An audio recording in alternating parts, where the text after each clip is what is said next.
So joining us from the other side of the globe, remotely, very excited to have her all the way from New York, is our next speaker. Kris Kashtanova is Senior Creative Evangelist, AI at Adobe. In her role, she speaks at conferences, creates educational workshops, and consults on AI training and even more. Covering the topic of fine arts, designing with AI and keeping creations yours, art, AI, Adobe, the creator's journey. Please make some noise to, again, joining us remotely, very excited to be here, our next presenter, Kris Kashtanova.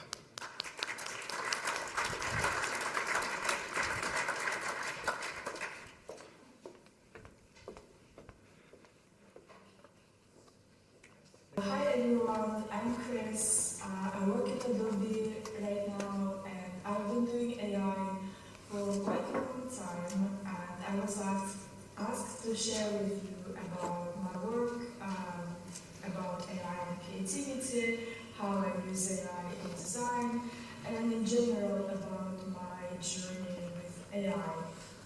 So I'll start by saying that actually I started at first I was a software engineer, and then I became an artist, and I was using AI for my own art. So I was making art long before AI, and I have a lot of photographs, a lot of videos that I filmed long before AI.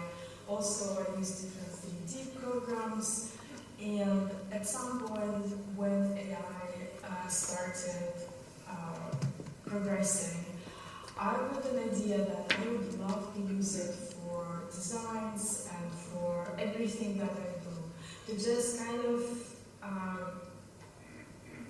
emphasize what I'm already doing.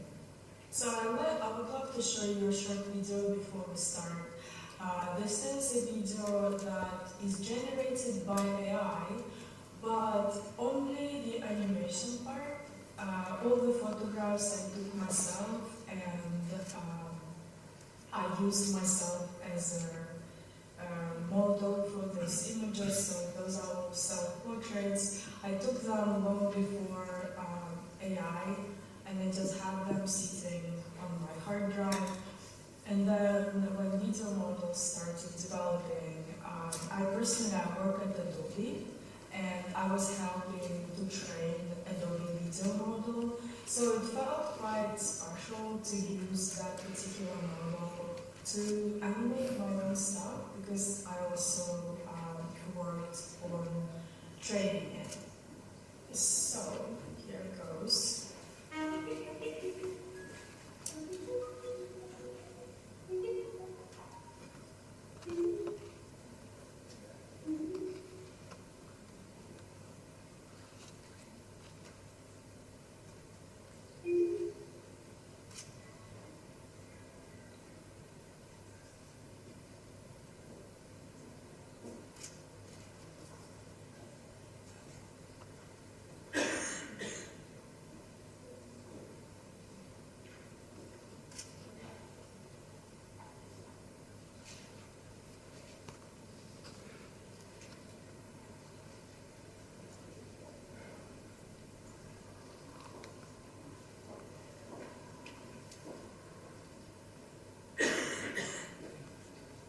So this was made about 2 years ago, actually. It's been quite a while. Every time I watch it, I honestly can't believe that it's something that was done by me in collaboration with AI.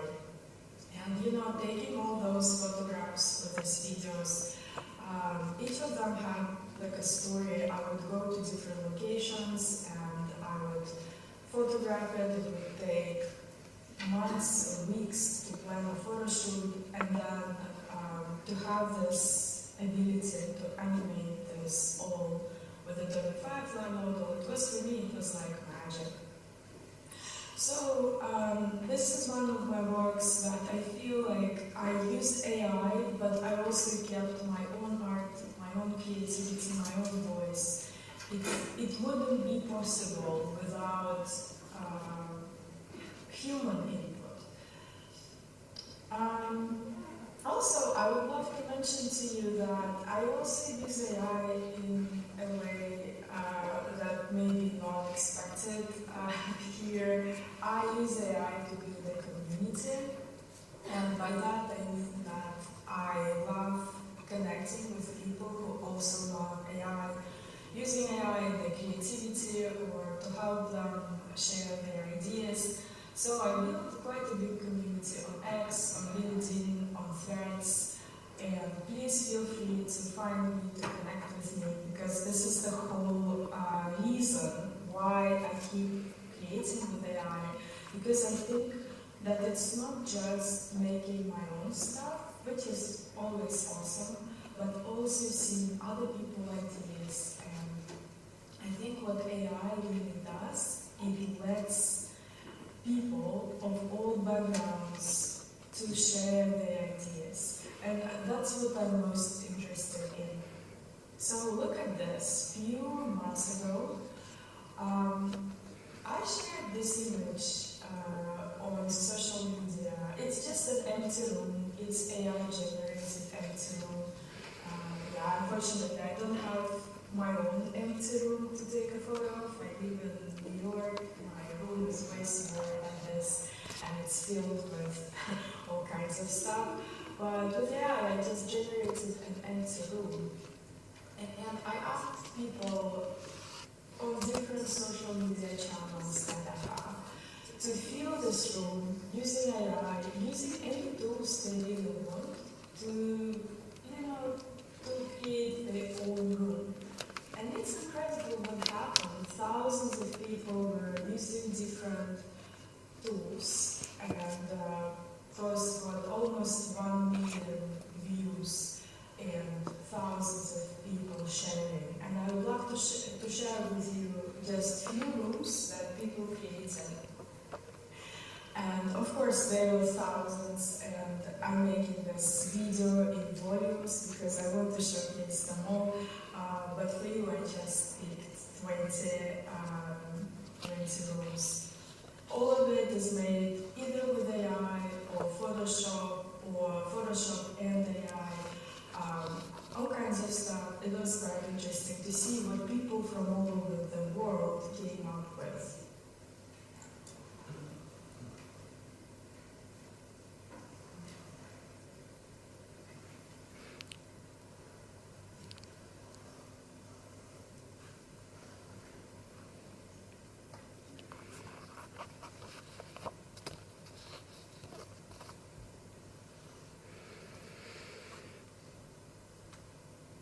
Yes, by the way, if you feel inspired, I always feel inspired when I watch this video.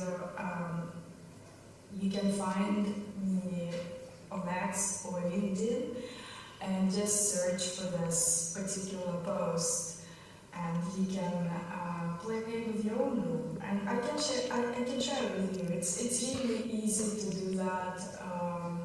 By the way, this is the tool I use all the time. It's called Firefly boards. Let me just show you if you've never used Adobe Firefly.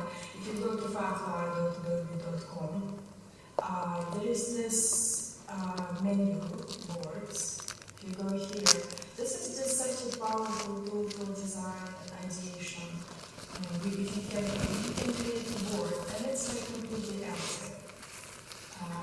You can upload your own images, but you can also make a completely new board and just, upload your own stuff, generate images, generate videos using your own stuff. So I use it all the time in presentations and just in my own creativity. So I'll just show you how you could fill this room if you felt inspired by this video. So you just go to generate image. There are a number of AI models. If you are new to AI, this is the best place to start. It's just by playing with all these different models. Just look at them. And you have everything you need to create an idea and just play, just have a good time. And I would draw this room here, just like a reference image. And I don't know, I already made a room of cats, maybe puppies, I would just fill this room with a lot of puppies and click generate. And usually it takes a bit of time to generate, but I'm pretty sure it will be similar room, like those are cats, and then there will be puppies. I will show you shortly. So, creativity with AI for me is just like a breath of fresh air. I love making different videos and different, interesting stuff, but what I like most is inviting others to create something too. Because I think I've been an artist since I remember myself. I would make stuff and just share it on social media, and most of the time people wouldn't be able to read it because not everyone can just, travel to the desert and take photos there. But pretty much everyone can open, Firefly Works and make something with it. So, for example, 3 years ago, when AI was still quite new and not as developed as it is now, I made this video. It's very simple. It just uses layers. Like I generated this voice separately and all these animals separately. And then I also used video layers to kind of layer this thing out and made this very, very simple, very relaxing video.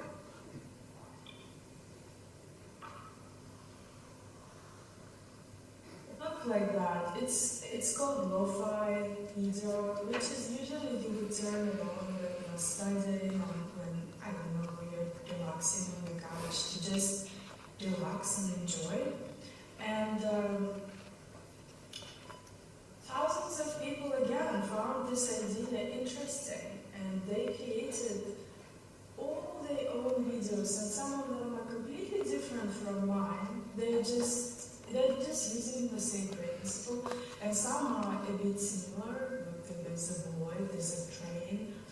But what was really amazing is that so many people connected, because I actually didn't even ask people to make their own stuff. I just shared my own, and it created a wave of those creations.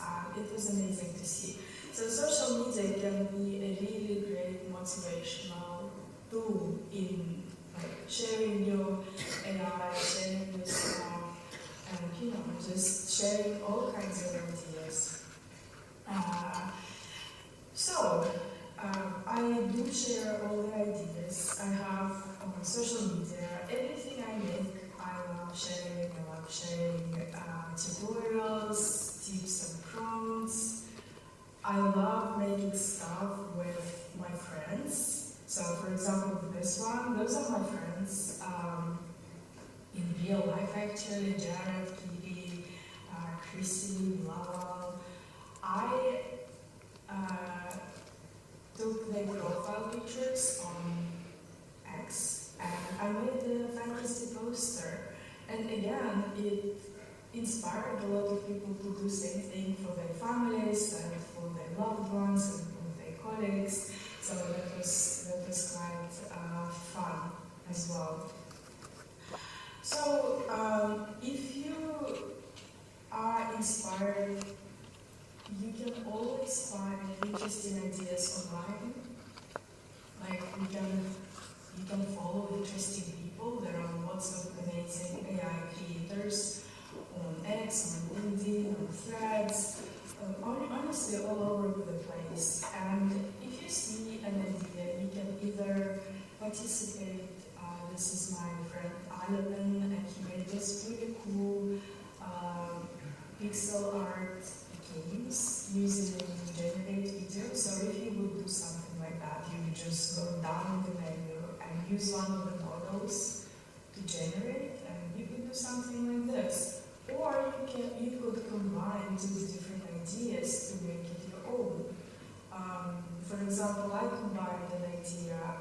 I thought, okay, Alan already made films. I would make company And you know, I actually thought, how can I make it my own? I always feel that a lot of times AI, you know, it's not text to image anymore. It used to be, that was all it could do. I mean, visual stuff. But now you don't have to just use text to image or text to video and stop there. You can actually use your own sketches. Like I made a sketch by hand and just took a photo of it. And I wanted to use this sketch as a reference for a video game. It's like a video game mock, but you can code this game, you can make all the assets, and then you can use, say, code or other LLM to like help you write the code if you're not a programmer. But the visual part starts here. You just use, you know, your sketch, and as you see, it's very simple. It's a very simple sketch. It just kind of shows an idea. This is the player, and those are kind of billboards of all the Adobe tools. I just want to click start on. And then I generated something similar. It didn't repeat exactly the structure, because I actually think it made it better, because it moved me from the top of the billboard over here on the clouds, and I was very happy with that. And then, you know, I could try to animate this, I could play with it, I could iterate and make different variations of it. This is probably one of my favorite, like a woman fighting with robots in front of color wheels. It was a lot of fun. So this was one of the videos of the mock I generated. It's not perfect, but it gives an idea what I could potentially do by hand. So as I mentioned before, I have background in software engineering, so I can code this, but I did want to have this brainstorming and see what's possible before I actually sit and make something. So this was the mock generated right here in Generate Video. I did use those images as references. So here goes.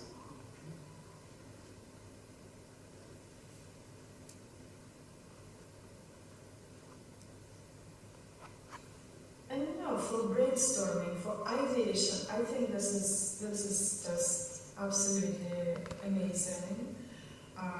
This is a poster again. I made out of profile pictures of my lovely teammates at Adobe, and it was a lot of fun to make. And I used different models. I used Adobe's model 5 Image 5. That one is really cool because it was trained on licensed images, and you know, sometimes companies really care about this stuff. So I often use 5 Image 5 to generate things or to edit things. You can also edit things with it. Let me explain what I mean. So you can take any image and you can drop it here, and you can just say, I would love to change weather to sunny and colors to orange and do this. By the way, I noticed that I completely got carried away. Let's go back to our room. Remember we were there, and let's see what it did. Remember I was generating a room of puppies. So here we are. Well, I would say it did a pretty amazing job. That's a lot of puppies right there. When I did cats, I remember I thought that's not enough cats. So what I would usually do, if I worked on this in a more professional way, I would go to Photoshop right here. It's with Photoshop, it's connected with other tools. And I would just clean it up. I would probably like remove some of the maybe toys, or maybe I would generate some extra dogs because I could make dogs flying on balloons or like sitting over here by the window. So yeah, and let's go back and see if our aqua poster is ready. Yeah, here it goes. So this is something you can do with language 5. You can also do it with other models, but I think this is pretty awesome. You can just, you can make variations and you can play with those things. So I wanted to share with you things that would inspire you, that would make you want to create stuff and try something out. But I know this is a symposium, so I also need to share with you why I'm actually here and how I started. And if you don't know about me, anything at all, you can Google two of my quite early AI works. It's Zara of the Dawn. I made the comic book using AI in 2022 in September. And that was on the news because I tried to copyright it. Honestly, my only goal in doing so was to see what are the regulations in the US. Because I'm surrounded by creators and they were confused. They didn't know, and there were no copyright guidance at all. So I made this comic book. The story I wrote by myself. At the time, there was no AI LLMs available to the public, no ChatGPT, so I wrote it myself. But I used all the images AI generated, and I slightly edited them, but not too much. And it made the copyright office here in the US to start making guidelines for AI work.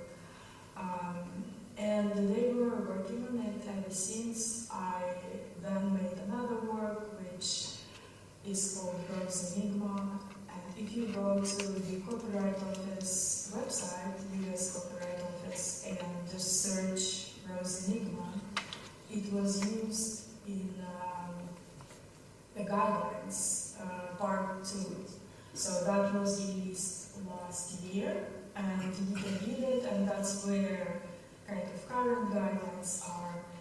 And I'm not a lawyer, and I can only say that what I understand from this document is that in case of AI generations in the US, if it's text to image, if it's just simple text to image, then currently, as far as I know, that is not copyrightable.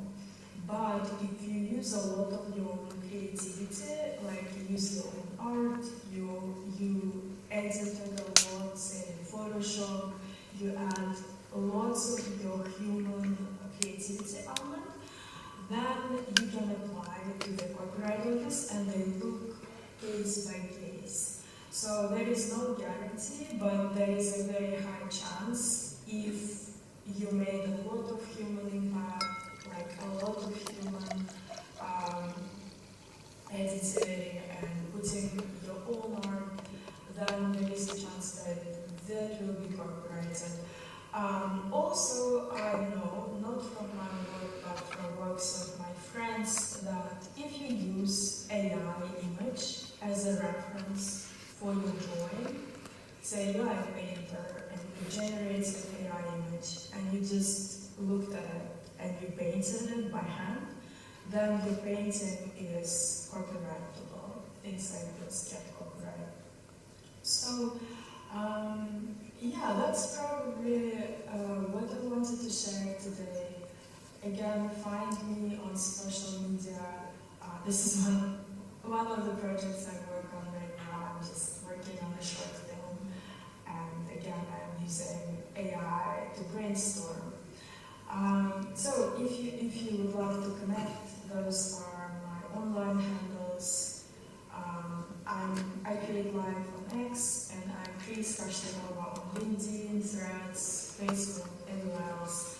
Also, if you would like, you can always email me at Adobe, or you can just DM me anywhere. And I'm happy to talk. I'm happy to answer any questions.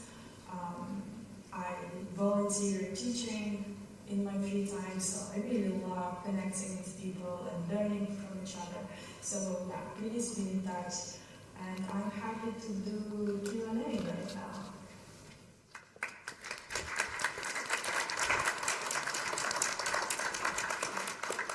So, thank you so much once again to Kris. Kris, can you just briefly confirm, can you hear me? Can you hear people in the audience? She can't. But with this microphone, if you go to someone. Okay, let's just try. We're innovative. We'll figure this out. So can you please raise your hand if you have a question? Perfect. Okay, we will start right here. Well, it's like really echoing. So if you would like to write, if I can't hear a question, please feel free to write them in the chat maybe, so I can read them. Let's just try. Maybe you try speaking and see if she can hear you, because I think she can't hear me.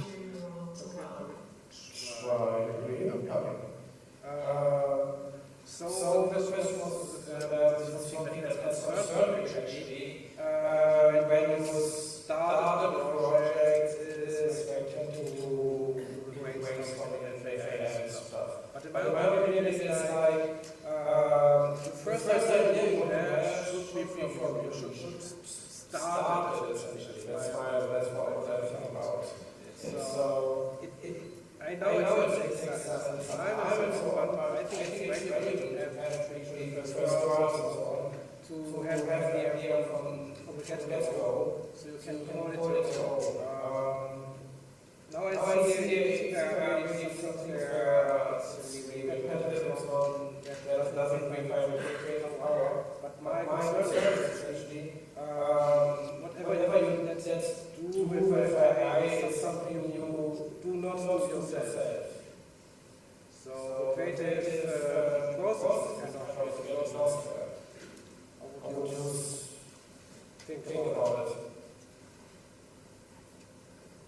What I really think is that as creators, as artists, just as human beings, everyone creates in a slightly different way. For example, I can share my observations, and I can also share my personal experience. When I created without AI, I often struggled to start. It was the biggest obstacle for me, this kind of creative block, where I just didn't know how to start, and I would look at other people's works trying to get inspired. Right now, I feel like this one step for me is easier, because if I don't have an empty page anymore. I can start making stuff right away. And as I mentioned to you, I often use my own art pieces. Like I draw, I make sculptures, I make photographs, and I use those as a starting point. So by the time I come to AI, it already took me days to be in this creative process. And it's not just generating thing and that's it. Sometimes it is, but usually that's just for brainstorming and kind of coming up with. When I'm completely blocked, I can start generating. So it's a little bit similar to using Pinterest, I think. I also use Pinterest a lot, but the difference between looking at Pinterest and generating is that a lot of times Pinterest just simply doesn't have my ideas. When I generate, I can kind of put things together and look at them. And most of the time, that's not good enough for me. I want to change it. I want to kind of make my own something. That's one thing. Another thing is that a lot of times it's quite manual work that I use AI for. For example, when I edit a photograph, I can, remove like some hair or, like edit something out, like my clothing. Instead of like changing and ironing it, I would just use generative fill to like get rid of creases. It just saves me some time that I otherwise would have to reshoot the whole thing. And for me personally, it just leaves me with more time for actual creative process with directing and with making my own art and not spending time on manual tasks. But I completely agree with you. Different people may use it in a different way. And I think it's up to them really to kind of to see how they want to use it. Because there are some people in my life who just, honestly, they can't create art by hand anymore. They are retired and they have arthritis and they just use AI as a form of expressing themselves, but at the same time it's hard for them to even like paint or make something. If it wasn't AI, they probably wouldn't be making anything at all. But now I see they are like making memoirs of course. and sharing stories from their life using this tool, which I think is a cool way to use it. Okay, thank you so much to Kris. I don't believe she's able to hear me well, so maybe you can communicate to her. That was all of our Q&A. Can you please let her know that even though she can't hear us, we're all very happy to have had her and thank her for this wonderful presentation. Maybe if we clap loud enough, maybe she can hear us. So.